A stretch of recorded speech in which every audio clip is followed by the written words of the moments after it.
네, 오늘은 베드로 전서의 말씀을 함께 나눴으면 좋겠습니다. 베드로 너무 유명한 예수님의 제자입니다. 교회 안 다니시는 분들도 베드로 이름 들어보셨을 정도로 예수님의 제자 중에서 가장 비중이 큰 사람인 것 같습니다. 예수님이 제자 부르실 때 가장 처음에 부르셨던 사람이 베드로와 안드레 형제를 부르셨습니다. 그래서 제자 목록이 성경에 나오는데 성경에 보면 항상 베드로가 1번으로 나옵니다. 첫째 가는 제자라고 우리가 항상 이렇게 얘기를 하죠. 또 복음서에 보면은 베드로에 관한 이야기, 베드로가 한 언행들이 다른 제자들과는 비교도 할 수 없을 정도로 가장 많이 기록이 되어 있습니다. 그래서 우리가 생각하기에 베드로가 수제자였구나, 가장 뭔가를 했던 사람이구나 이렇게 생각을 하게 됩니다. 근데 베드로가 이렇게 중요한 사람이었는데도 그가 남긴 성경은 우리가 갖고 있는 것은 베드로 전후서밖에 없습니다. 이제 초대 교회 때 베드로의 어떻게 보면 라이벌이라고 할 수 있을 바울은 10권이 넘는 성경책을 썼습니다. 그리고 그 사람은 아주 고학력자였고 또 외국어가 되는 사람이었고 아주 뛰어난 신학자였습니다. 그래서 지금도 우리가 믿고 따르는 기독교의 교리들 중에서 바울의 서신서로부터 나온 것들이 아주 많습니다. 근데 그에 반해서 베드로는 어부 출신이고 또 신학자도 아니고 외국어도 못했고 그런 사람이었습니다. 그럼에도 불구하고 이제 우리가 이 베드로 전후서를 보면서 은혜를 받을 수 있는 것은 우리가 베드로 인생에 있어서 참 많은 우여곡절이 있었다는 것을 잘 알기 때문에 그렇습니다. 베드로 인생에 업다운이 많았습니다. 부족한 사람이었고 실수를 많이 했습니다. 그래서 우리가 그의 인생을 알기 때문에 이 베드로 전서 후서를 읽으면서 그 말씀을 통해서 은혜를 받을 수 있는 것인데, 그렇게 부족한 베드로였지만은 하나님께서 그를 다시 일으키시고 또 다시 용기 주시고 다시 세우셔서 이렇게 이방인 신자들을 격려하는 편지를 쓰도록 이끌어 주셨습니다. 오늘 이런 베드로가 여러 지역에 흩어져 사는 이방인이지만은 예수님을 믿게 된 사람들에게 쓴 이 편지를 통하여서 우리가 함께 좀 은혜를 나누었으면 좋겠습니다.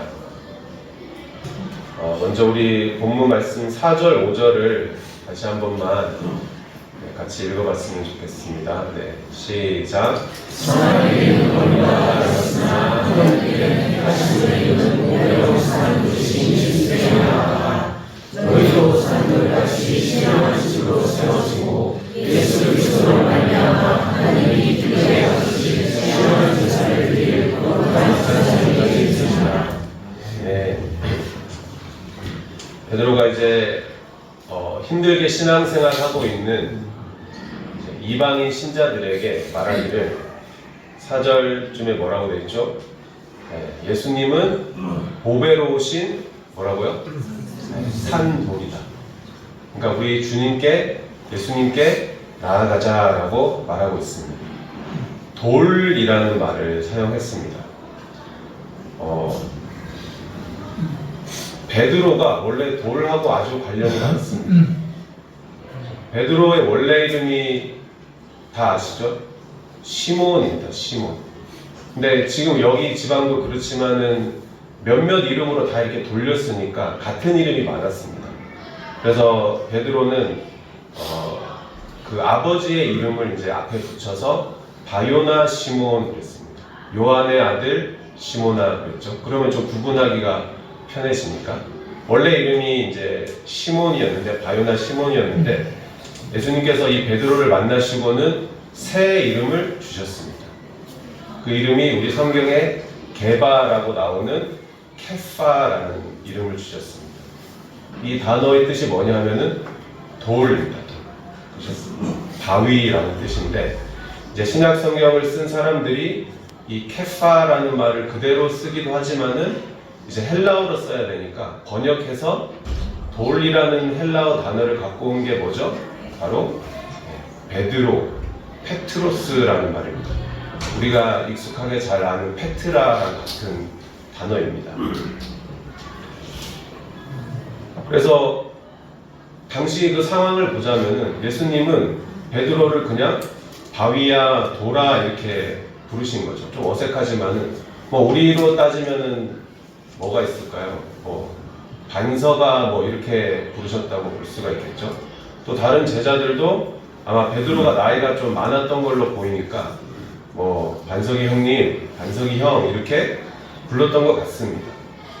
근데 이 게바라는 말이, 돌이라는 말이 사람 이름으로 쓰인 단어가 아닙니다. 그 당시에 이 이름을 가진 사람이 아무도 없습니다.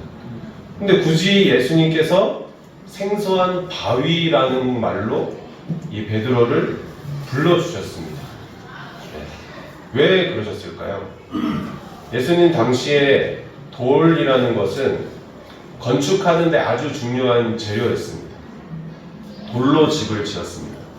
지금도 뭐 이렇게 집 짓는데 철골로도 짓고 목재로도 짓지만은 다 이 기초는 다 뭘로 할까요?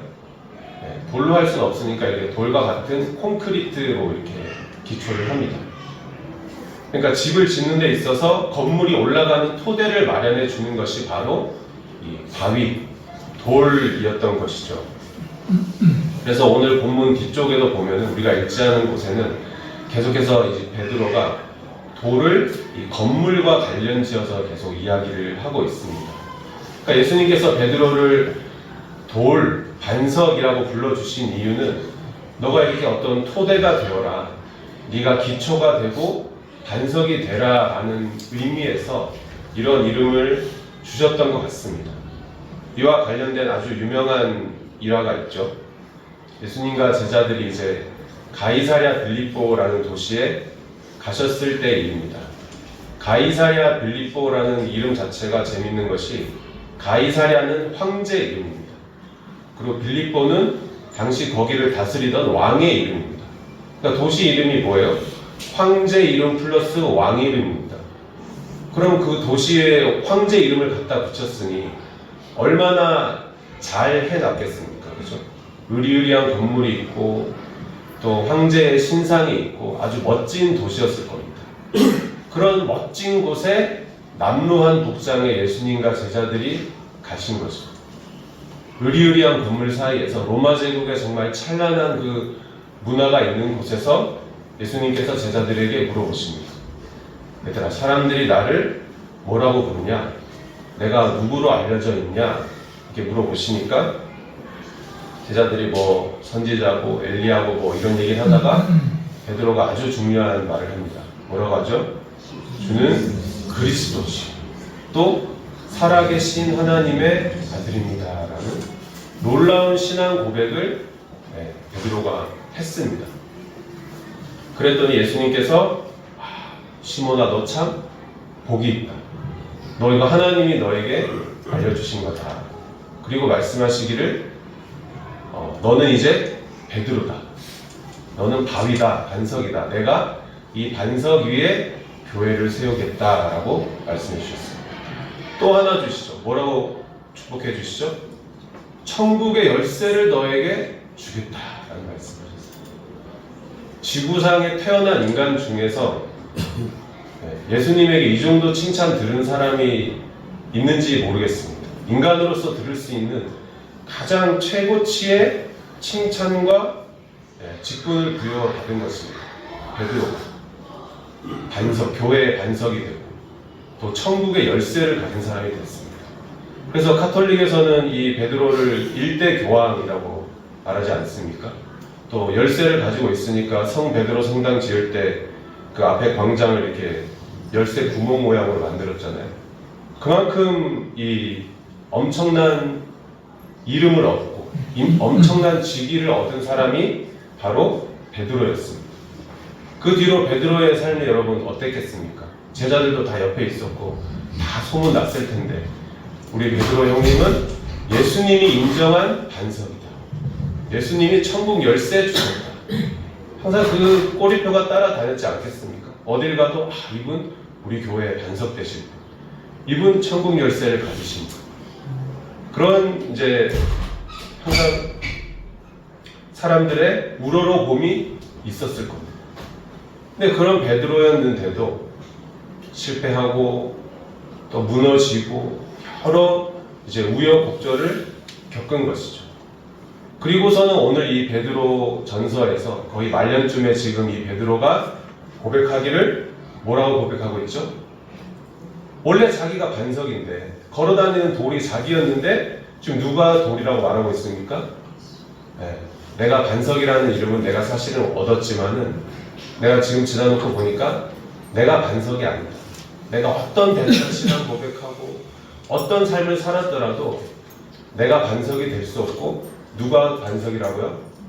네, 우리 주님이 보배로운 돌이시고 우리 주님이 진짜 반석이시고 그러니까 우리 그분께 나아가야 된다라는 말을 이 베드로가 하고 있습니다. 우리가 남들 앞에서 좀 나를 내세워주는 뭔가가 한두 개씩 다 있지 않습니까?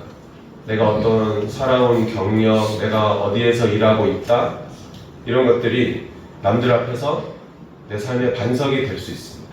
나를 내세워주는 거죠. 또 어떤 경우에는 나의 종교적인 열심과 노력과 수고와 헌신이 나의 반석이 되는 경우가 있습니다. 나 그래도 열심히 정말 했다. 남들 앞에서 그게 반석이 되어서 나를 내세우는 것입니다. 또 뭐 많겠죠. 내가 이만큼 배웠다, 돈 많다, 뭐 인물 좋다. 은연중에 내 삶의 반석이 이런 것들로 채워져 있는 것입니다. 저는 어려서부터 착하다는 소리를 많이 들었습니다. 네, 그렇게 안 보이시나요? 네, 실제로는 안 착한데 남한테 뭐 싫은 소리 잘 안 하고 뭐 이렇게 싸우는 경우가 잘 없어서 착하다는 소리를 들었던 것 같습니다. 근데 계속 듣게 되니까 스스로 착각하는 거죠. 난 인격이 괜찮은 사람이고 난 어딜 가도 누구와도 잘 어울릴 수 있고 남들한테 나를 내세울 건 아무것도 없지만은 나는 인격적인 사람이다, 괜찮은 사람이다라는 것이 어느 순간 저의 반석이 되어버렸어요. 근데 하나님께서 어느 순간 이런 저의 목이 베네요.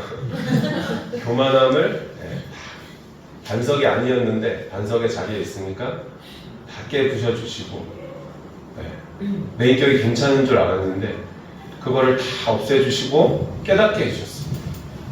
그거 나 성격 좋은 거 한순간에 다 날아가는 것이구나. 아무것도 아니구나. 그게 내 반석이 아니라 예수님으로 내 반석을 삼고 예수님이 주신 것으로 내가 다시 하나하나 쌓아가야 되는구나를 깨닫게 해주셨습니다. 반석이라는 이름까지 받았던 베드로인데, 그죠? 천국 열쇠까지 받았던 어마어마한 사람인데, 그가 지금 고백하기를 나는 반석이 아니고 우리 주님이 반석이다. 주님이 살아있는 돌이시다. 그러니까 우리가 그 위에 지어져 가야 한다라고 고백하고 있습니다. 여러분, 무엇 위에 여러분들 집을 짓고 계십니까? 여러분들 그래도 은근히 믿는 구석이 무엇이 있으십니까? 네. 예수님 말고는 다 가짜 돌입니다. 죽어있는 돌입니다. 우리 주님만이 살아있는 보배로운 반석, 돌이 되실 줄로 믿습니다. 여러분들 그 모두 이 주님의 산돌이신 주님 위에 다 지어져 가시는 여러분들 되시기를 바랍니다. 그러면 이제 예수님이 우리의 산돌이 되시고 모퉁이 돌이 되시고 우리가 그 위에 지어져 가야 되는데, 그럼 구체적으로 어떤 삶을 우리가 살아야 될까요? 우리 5절 말씀을 다시 한 번만 읽어보겠습니다. 네, 5절 말씀 시작. 우리도 산들같이 신령한 집으로 세워지고 예수로 말미암아 하나님이 기쁘게 하시는 신령한 자를 드릴 거룩한 제사장이 되시리라. 네. 베드로가 말하기를 뭐가 되라고요? 거룩한 제사장이 되라라고 말합니다. 이방인들에게. 이것도 아주 재밌는 부분인데 베드로의 그 중요한 실수 중에 또 하나가 있는데 이제 예수님 하늘로 올라가신 승천 후에 바울도 활동하고 베드로도 이제 복음 전하며 활동하던 때에 베드로가 안디옥이라는 도시에서 이방인 신자들을 만났습니다. 그들과 식사를 하는데 이제 식사를 한참 하다가 예루살렘에서 어떤 유대인들이 이 자리에 온다라는 소리를 듣고는 베드로가 어떡하죠? 도망가 버립니다. 그 자리를 빨리 떠나버리죠. 그랬더니 이제 바울이 그걸 보고는 베드로를 심하게 꾸짖었습니다. 왜 그러냐면 베드로는 이제 복음도 알고 성령도 받은 후였지만은 이제 그런 의식이 남아 있었던 거죠. 우리 이스라엘 사람이 선민이고 하나님이 택하신 족속이고 이방인들은 아직 그래도 우리하고는 좀 레벨이 다르다. 그런데 그런 사람들하고 같이 식사 자리를 겸상을 해서는 안 된다라는 생각을 가지고 있었던 거죠. 근데 내가 그래도 안디옥까지 왔으니까 한번 먹어줄게 하고는 먹다가 유대인들이 온다고 하니까 들킬까봐 빨리 가버린 겁니다. 그런 생각을 갖고 있던 베드로였는데 지금 이 5절에서 뭐라고 하고 있습니까? 이방인들에게 뭐가 되라고요? 너희 모두 다 제사장 되라 라고 말하고 있습니다. 제사장이 누굽니까? 이스라엘 12지파 중에서도 레위 지파 중에서도 특정 가문만 이어받을 수 있는 정말로 귀하고 어떻게 보면 이 이스라엘 신앙의 핵심에 있는 자리인데 이방인들에게 지금 말하기를 뭐라고요? 너희들 다 거룩한 제사장이 되라 라고 말하고 있습니다. 이 은혜를 경험한 베드로가 주님께서 빚어가시는 베드로가 그 옛날의 모습은 다 없어지고 이렇게 새로운 눈이 열렸던 것이죠. 그럼 베드로가 말한 제사장이 되라라는 것은 무슨 의미일까요? 우리 다 지금 신약 시대를 살고 있는데 우리가 다 풀타임 사역자가 될 수는 없는데 제사장이 되라는 것은 무슨 의미일까요? 네, 제사장적인 삶을 살아라라는 것입니다. 각자의 삶의 자리에서 뭐 여러 형태로 살 수 있지만은 모두가 제사장적인 삶을 살아야 된다라는 것입니다. 제사장은 먼저 하나님을 나의 기업으로 삼는 사람입니다. 구약 성경에 기업이라는 말이 자주 등장하는데요. 저는 어렸을 때 기업이라는 말을 보면은 하나님이 나의 기업이시니까 나중에 나에게 뭐 법인 하나 주시는 건가 하면서 은혜를 받았었습니다. 뭐 하나 주시는구나. 근데 그 주식회사가 아니라 어떤 가문에 이렇게 대대로 내려오는 재산이나 터를 말하는 기업이라는 것인데 이제 이스라엘 백성이 그 출애굽해서 가나안에 들어갔을 때 하나님께서 뭘 기업으로 주시죠? 땅을 기업으로 주셨습니다. 유목하던 사람들이었는데 이제는 정착해서 살아야 되니까 먹고 살 게 필요하잖아요. 그러니까 각 가문별로 이제 땅을 기업으로 주셨습니다. 근데 땅을 못 받은 사람들이 있는데 그 사람들이 바로 레위 지파와 제사장들인 거죠. 하나님이 뭐라고 말씀하시냐면은 너희는 하나님을 섬기면서 살기 때문에 내가 너희의 기업이다 라고 말씀하십니다. 우리 신명기 18장 2절 말씀인데요. 네, 한번 읽어보겠습니다. 시작. 그들이 그들의 형제 중에서 기업을 갖지 않을 것은 여호와께서 그들의 기업이 주시니 그들에게 말씀하시는 같으니라. 제사장의 기업은 뭐라고요? 하나님이 기업이 되는 것입니다. 그럼 우리도 제사장적인 삶을 살아야 되니까 하나님이 우리의 기업이 되시는 거죠. 하나님이 기업이 되신다는 것은 하나님 중심으로 우리의 삶을 살아가는 것입니다. 땅을 받은 이스라엘 백성이 어떻게 살았을까요? 옛날에는 양치고 뭐 옮겨다니고 했는데 이제는 땅이라는 기업이 생기니까 그 땅에 맞춰서 모든 삶을 사는 겁니다. 1년 4계절 언제 파종하고 뭐 언제 추수하고 모든 게 땅에 맞춰집니다.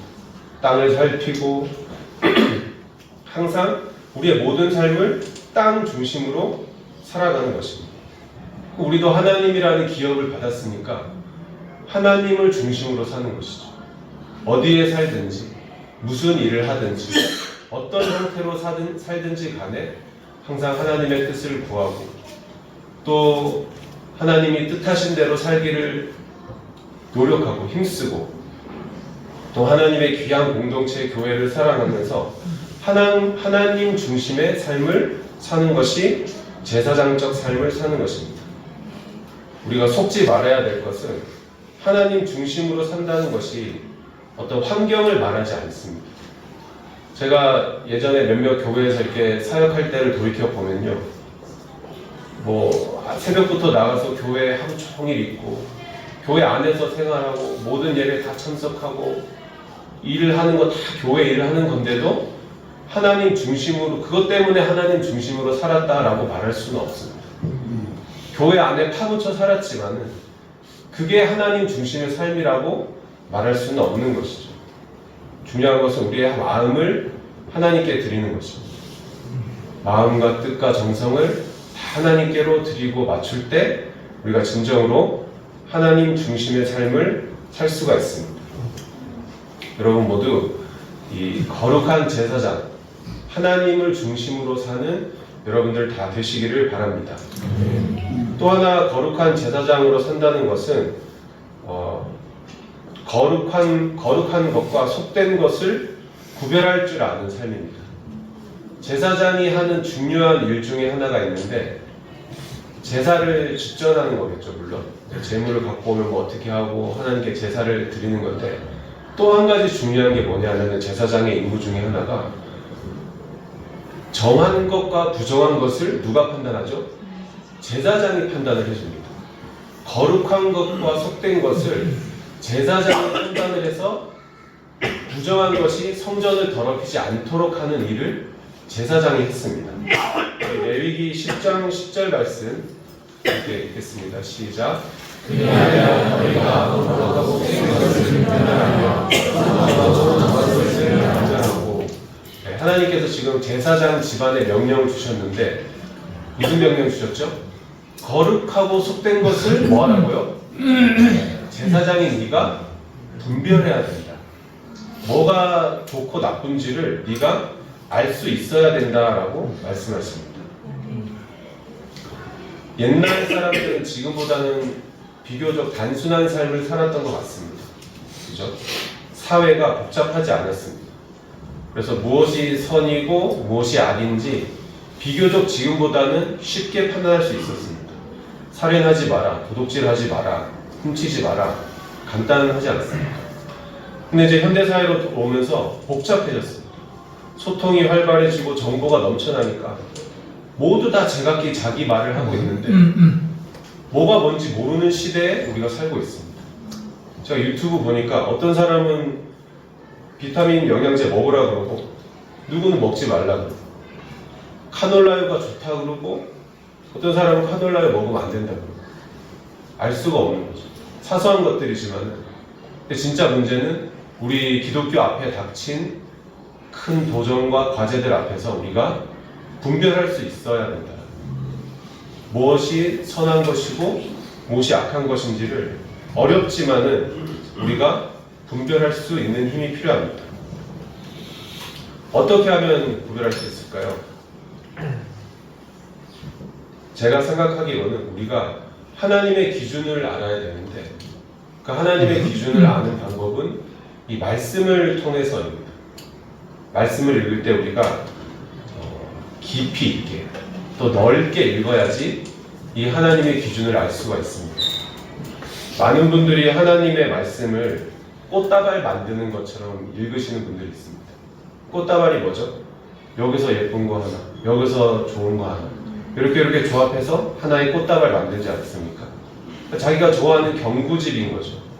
그거 하나하나 다 모아서 예쁘게 꽃다발 만들어서 냄새도 맡고 놓고 보고 하는 경우가 있는데 말씀을 그렇게 취사 선택해서는 안 된다라는 것입니다. 깊이 있게 볼 수 있어야 되고 넓게 볼 수 있어야 됩니다. 내게 능력 주시는 자 안에서 모든 것을 할 수 있다. 이 말씀이 좋으면은 은혜 받을 수 있죠. 아멘 할 수 있습니다. 그럼 그것도 보고 뭐도 봐야 될까요? 사도 바울이 나는 비천에 처할 줄도 알고 그가 고난과 고통과 실패했던 것도 다 같이 봐야 되는 거예요. 하나님께서 만세전에 우리를 택하셨다. 네, 저는 믿습니다. 아멘 합니다. 근데 그것과 동시에 뭐도 봐야 될까요? 두렵고 떨림으로 구원을 이루어 나가라. 이 말씀도 같이 봐야 됩니다. 깊고 넓게 같이 봐야지 우리가 하나님의 말씀을 통해서 하나님의 기준을 알 수가 있습니다. 그걸 알아야지만이 우리가 이 세상에서 분별할 수 있게 되는 것입니다.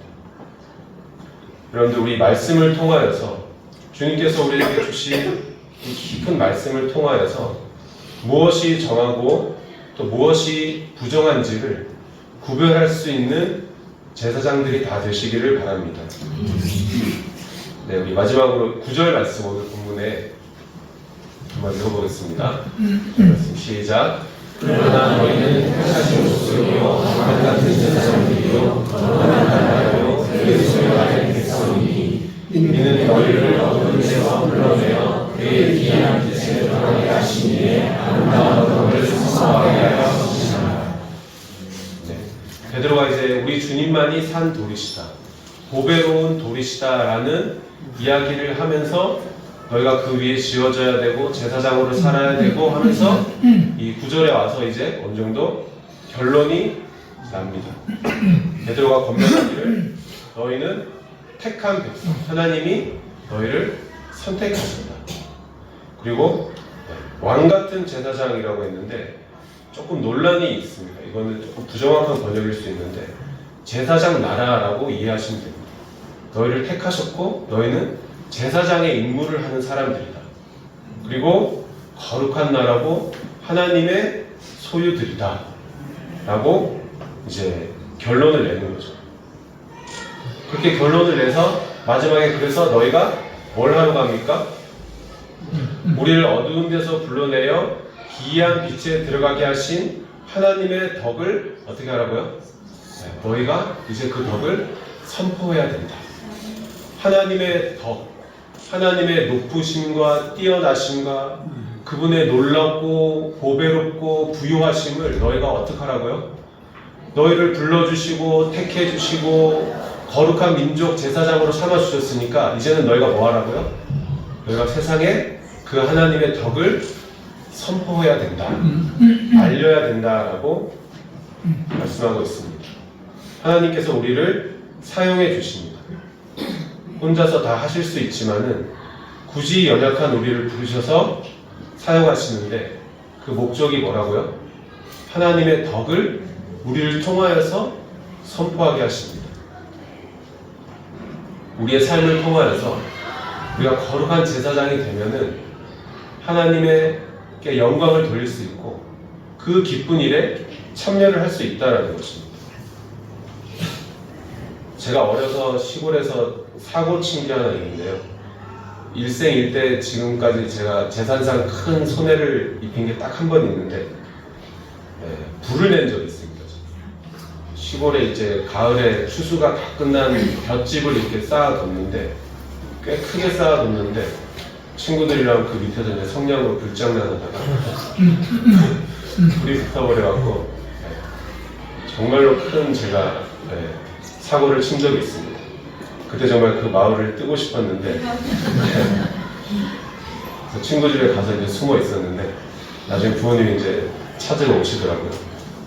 제가 이제 지나놓고 생각해 보니까 제가 부모님에게 정말로 큰 어려움을 안겨드렸습니다.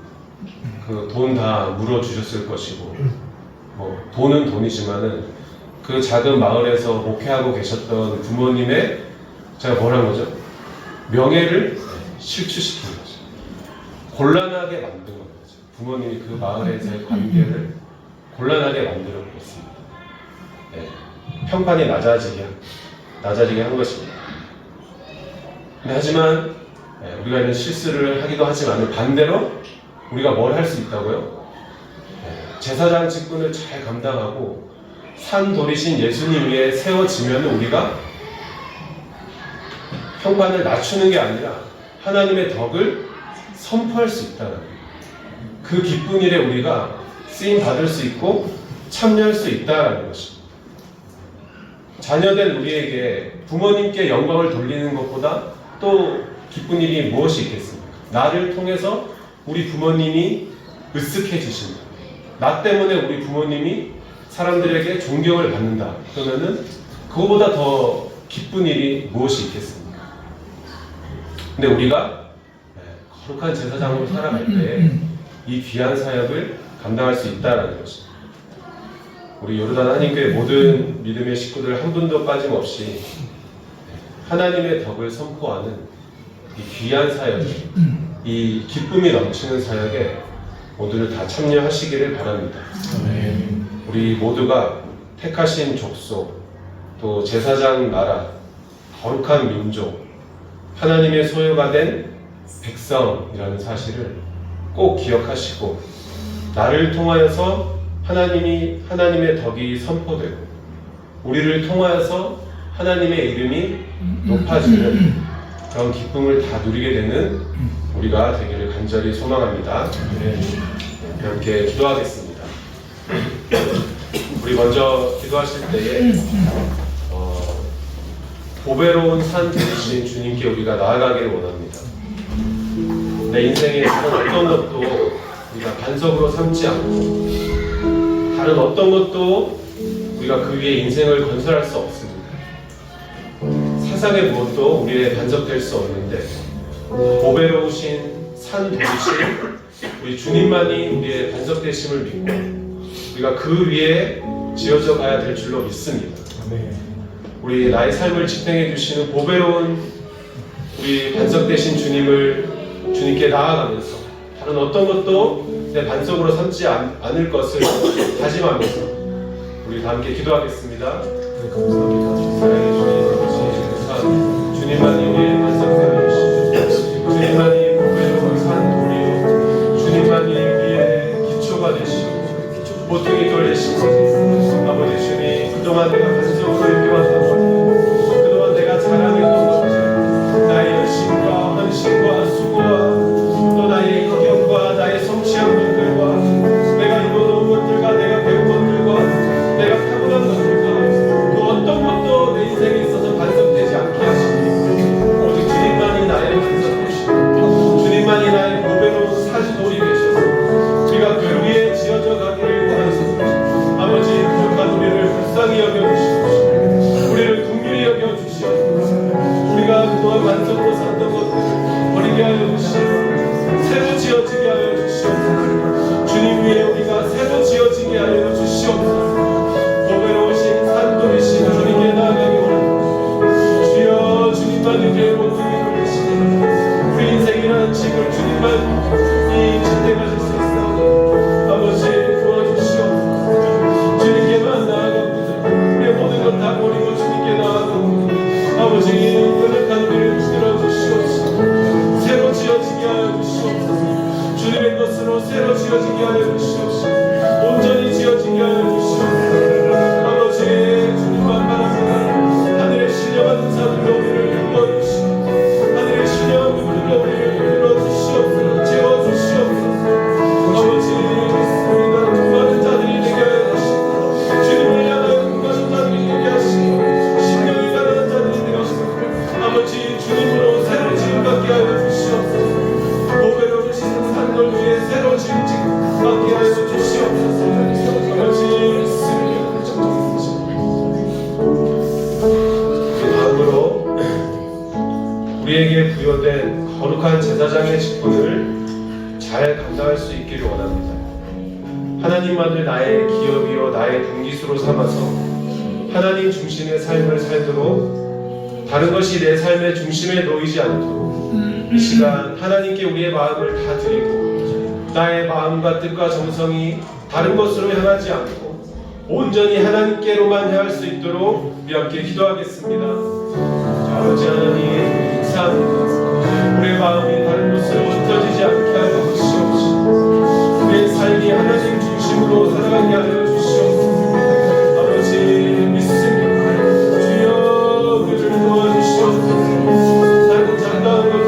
마음을 빼앗기지 않게 하여 주시옵시고 아버지 이 세상의 걱정과 염려로 마음을 빼앗기지 않게 하여 주시옵시고 우리의 뜻과 정성을 다른 것에 빼앗기지 않게 하여 주시옵소서. 주님만 의지하며 주님께로만 나아가며 주님이 우리 삶의 중심이 되게 하여 주시옵소서. 예수 우리의 삶의 중심이 되게 하여 주시옵시고 어떤 일을 하든지 어디에 있든지 누구를 만나든지 간에 주님과 동행하는 복을 누리게 하여 주시옵소서. 주님이 우리의 삶의 중심이 되어 주시옵소서. 그래서 우리가 세상 어떤 것도 아니고 주님으로부터 모든 것을 얻게 하여 주시옵시고 나의 기업 되신 주님으로부터 모든 것을 얻게 하여 주시옵시고 아버지여 주님만 의지하게 하시고 주님께 순종하는 삶 살게 하여 주시옵소서. 아버지 믿습니다. 우리를 새롭게 하여 주시옵소서. 우리의 싸워진 마음을 아버지 다 새롭게 하여 주시옵시고 우리의 상하신 영을 회복시켜 주시옵소서. 그래서 우리가 온전히 주님께로만 우리의 마음을 쏟고 주님께만 우리의 정성을 들며 아버지 주님만 바라보며 나아가는 우리 모두가 되게 하여 주시옵소서. 아버지 믿습니다.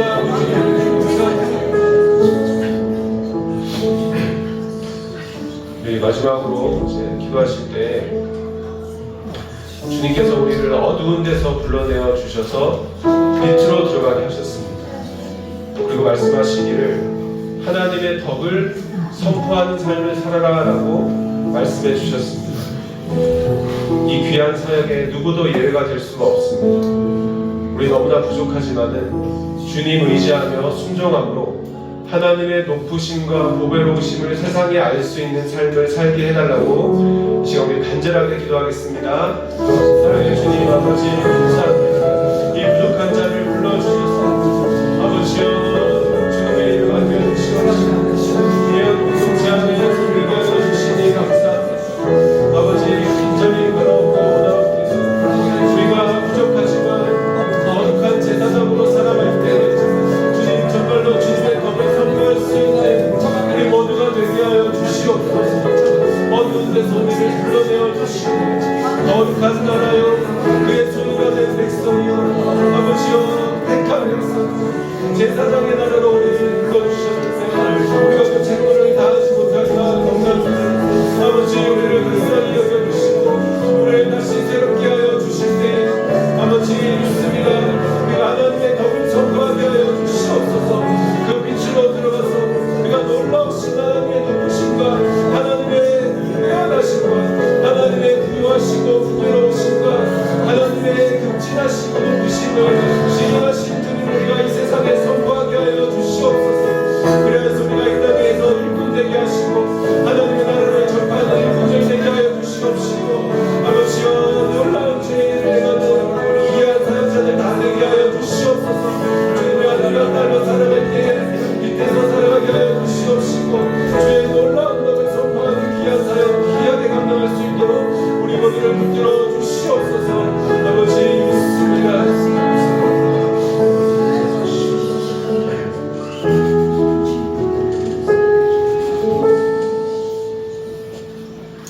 사랑의 주님 감사합니다. 우리가 모두 어두운 가운데 있었는데 우리를 주님의 기이한 빛으로 불러주시고 우리를 택하신 족속 제사장 나라 거룩한 백성으로 삼아주시니 감사합니다. 우리가 이 땅에서 오직 주님만을 우리의 반석 삼고 그 위에 새로 지어지기를 원합니다. 아버지 우리가 신령한 집이 되고 거룩한 제사장이 되어서 주님의 덕을 선포하는 우리 모두가 되게 하여 주시옵소서. 연약하고 부족한 것밖에 없지만 날마다 주님과 소통하고 주님께 의지하고 주님의 뜻을 구할 때에 신실하신 하나님께서 이 말씀대로 우리 모두에게 이루어 주실 줄로 믿습니다. 그날을 고대하며 인내하며 잠잠히 주님을 기다리는 우리 모두가 되게 하여 주시옵소서.